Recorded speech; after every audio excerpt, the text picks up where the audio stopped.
तो मैंने देखा है कि मेरे फादर इन लॉ के टीथ थोड़े बड़े लग रहे हैं अभी। ओह गॉड। कोई भी टाइप का दर्द अगर आपको रात को सोने में दिक्कत कर रहा है तो ये एक बहुत बड़ा सिग्नल है। तो अब हम लोग एक तो मजे का चीज करते हैं। मैं एक पेशेंट हूँ जिसको कुछ कुछ प्रॉब्लम्स है, तो मैं आपको प्रॉब्लम्स बताऊंगी, आप उसके सोल्यूशन बताओ। Great, sounds fun, deal. तो मेरे को च्यू करने में प्रॉब्लम हो रहा है और ठंडे पानी से मेरा माउथ दर्द हो रहा है, और एक बार तो मैं रात को ही उठ गई इतने दर्द से। तो मेरा प्रॉब्लम क्या है? सो ये जो रात को उठे आप दर्द से, ये एक बहुत बड़ा कैच है।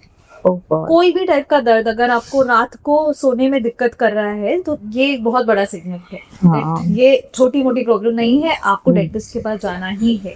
सो आप जब डेंटिस्ट के पास आएंगे तो हम आपका प्रॉपर चेकअप करेंगे। यूजुअली इसमें ये होता है कि कोई ना कोई दांत में कैविटी है, डीप है या शैलो कैविटी है, वो हम एक एक्सरे लेकर चेक करते हैं और कैसा दर्द है क्या है वो आपसे कंप्लीटली समझकर देन हम डिसाइड करते हैं कि उसमें फिलिंग करना है या नहीं। ओके।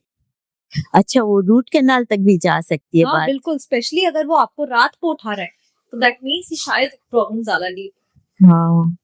वैसे आप रूट कैनाल थोड़ा सा एक्सप्लेन कर सकते हैं? हाँ बिल्कुल। सो सिंस वो ही मेरी स्पेशलिटी है, हाँ। लाइक मैंने पहले बताया था दैट रूट कैनाल जो दांत के अंदर का चीज होता है, जो नर्व्स होते हैं, जो नसें होती हैं, वो होते हैं रूट कैनाल्स के अंदर। सो हम जब एक पेशेंट आता है तो हम उनकी कैविटी को पहले इवैल्यूएट करते हैं कि वो शैलो है या डीप है। हाँ। शैलो है तो जिसका मतलब कि हम ऊपर एक दांत के ऊपरी हिस्से में एक फिलिंग कर देते हैं और उससे आपका प्रॉब्लम सॉल्व हो जाता है। लेकिन अगर वो डीप है, अगर वो कैविटी आपकी नसों तक जा रही है, कि इसका मतलब है कि सिर्फ एक फिलिंग से तो काम नहीं होगा, इनफैक्ट प्रॉब्लम और बढ़ जाएगी। कि जैसे ही हम उसके ऊपर एक फिलिंग करेंगे वैसे ही आपके नस पे और प्रेशर पड़ेगा और आपको और दर्द होगा। अच्छा। तो कभी कभी पेशेंट आते हैं, नहीं नहीं मुझे रूट कैनाल नहीं कराना, आप फिलिंग ही कर दो। हाँ, तो हाँ। वो हम करेंगे तो वो आपके लिए ज्यादा प्रॉब्लमेटिक हो। सो वो वी नेवर डू। अगर रूट कैनाल इंडिकेटेड है तो आपको वही करना पड़ेगा। अच्छा। रूट कैनाल में हम दांत बिल्कुल एंड तक, जो बोन के अंदर जो दांत का पार्ट है वहां हाँ, तक भी हाँ। आपकी नसें जाती है, तो वहां तक पूरा क्लीन करते हैं, वहां पे एक फिलिंग मटेरियल भर देते हैं और उसके बाद दांत के ऊपर एक कैप लगा देते हैं as an extra protection layer. Oh, तो उससे फिर दर्द नहीं उससे होता? दर्द भी नहीं होगा और आपका दांत बचा भी रहेगा। ओह, वाओ, कितना सिंपली आपने एक्सप्लेन किया। So there's one more problem that I have.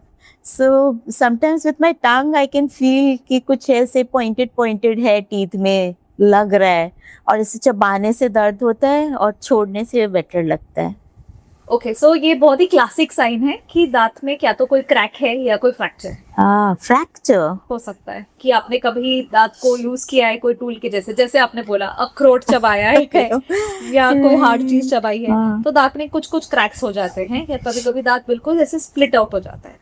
सो वो हमें चेक करने के लिए एक स्पेशल, आप आएंगे डेंटिस्ट के पास, हम उस पर बाइट टेस्ट करके देखेंगे कि वो प्रॉब्लम हो रही है कि नहीं हो रही है, और उसके लिए एक स्पेशल एक्सरे होता है चेक करने के लिए कि उसमें क्रैक है, फ्रैक्चर है, क्या है। So that is what. Oh, और वो उसका क्योर क्या है?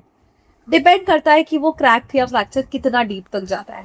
अगर काफी डीप है तो शायद हम वो दांत ना बचा पाए, एक्सट्रैक्शन करना पड़े। सो डिपेंड्स कि वो दांत, वो क्रैक या वो फ्रैक्चर कितना डीप तक। हाँ। तो मैंने देखा है कि मेरे फादर इन लॉ के टीथ थोड़े बड़े लग रहे हैं अभी, और वो कंप्लेन करते हैं कि उनको सेंसिटिविटी हो रही है टीथ में। तो ये क्या है, उसको कैसे ठीक करें? सो ये प्रॉब्लम दांतों की नहीं है, ये प्रॉब्लम गम्स की है। हाँ। सो ये कुछ तो एज रिलेटेड भी होता है कि गम जो मसूड़े होते हैं वो दांत छोड़ देते हैं, वो थोड़ा थोड़ा करके ऊपर चले जाते हैं। सेकंड, ये क्यों होता है? अगेन अग्रेसिव ब्रशिंग की वजह से बहुत जोर से दांत को घिसते हैं तो वो गम्स और ऊपर चले जाते हैं। अच्छा। तो इसलिए दांत भी बड़े लगने लगते हैं, और वो जो रूट सरफेस है जो गम्स से यूजुअली कवर्ड रहते हैं, वो जब एक्सपोज हो जाता है तो वहां सेंसिटिविटी होती है। ओहो, तो उसका क्या उपाय? आप जब डेंटिस्ट के पास जाते हैं, हम बेसिक एक स्केलिंग वगैरह करते हैं ताकि वो एरिया बिल्कुल क्लीन हो जाए, तो गम्स को एक मौका मिले कि वो वापस अपनी जगह पे आ सके। लेकिन उसके लिए 2-3 चीजें होती है। फर्स्ट ऑफ ऑल अगेन आपको ब्रशिंग राइट करना है, ताकि अगर बार बार मसूड़ों को लगते रहेंगे तो वो राइट जगह पे नहीं आ पाएंगे। सेकंड उसमें बहुत सारी फैक्टर्स होती है कि आप स्मोक करते हैं, क्या आप डायबिटिक है। So, Oh. if वो फैक्टर्स नहीं है तो मोस्ट केसेस में मसूड़े वापस अपनी जगह आ जाते हैं। Oh, that's nice. Good news.